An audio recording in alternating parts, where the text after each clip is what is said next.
Okay, so I think that's a good angle to see. I'll point with the saw. So this back branch goes all the way back here. It's this one here. So I'm going to air layer about there. I'll get a better angle when I'm doing that one. That is the air layering that will go straight into a pot in the spring, whenever it is that I decide to bring it, to cut it. But what I'm also going to do is, because there's so much material, this is a horrible angle coming down here, and then it comes down, goes behind this one, and then comes down here. That is not a very nice angle. It would obviously make sense to air layer down here, get as much material as possible, but this is huge up here, this is huge. So I'm going to air layer here, so that that becomes one tree. And then although there's no foliage coming off of this part, I'm going to air layer down here, just as an experiment really, to see what happens, see if it still makes roots, see if it makes roots in two, whether it weakens it. I've got the ability to kind of pick and choose with what I do, because this is kind of a sacrificial tree, if you will. It's a bit of a learning curve for me.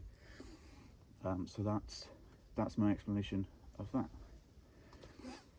So I'm not going to pretend like I've had loads of success with air layerings. I've done probably no more than 10 in my life, and probably about 5 of them have worked, have been successful.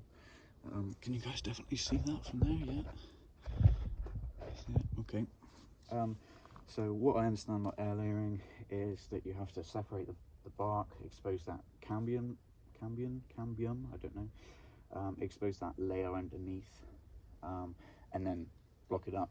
I've got, fortunately now, I have rooting powder, which will help.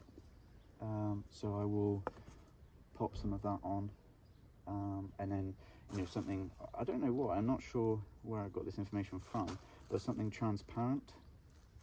I don't think it has to be, but you know, plastic bags, things like that are often used for this, so that's what I'm going to do. So take up the bark, expose that layer, cambium layer, get a mixture of your sort of peat, soil, sphagnum moss with root powder, wrap it around, tie the plastic that you have to create that humidity and a safe environment for roots to form, wrap that around and then tie it in.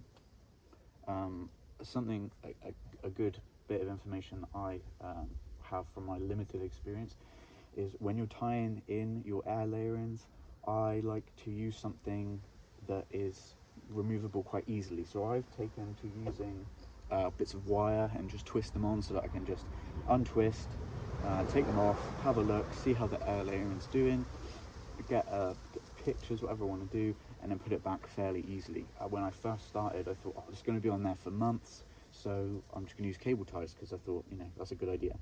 Turns out not so much, because you have to replace the cable ties every time, whereas you don't with the wire. Seems very easy, but when you first begin, you don't know that sort of thing. So there's a bit of advice.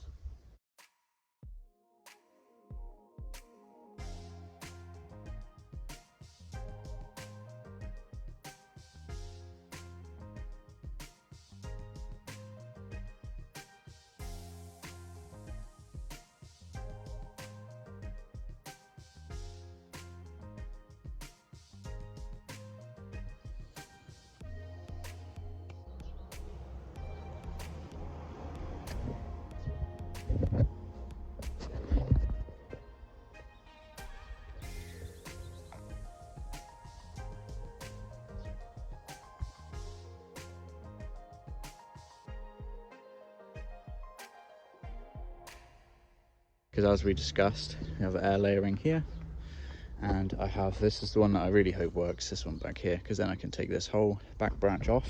And I guess in the spring, whenever it's ready really, I'll do another sort of update video on it and show you where it's come. Please let me know what you think down in the comments. This is my first time trying a video talking, like doing commentary and explaining what I'm doing, trying to get a bit more confident in front of the camera as well. So please do give me some feedback. It'll really help to push me in the direction I need to go for the next video or videos. Other than that, guys, I'll finish off with some before and after shots. Don't forget to subscribe, and I'll catch you next time.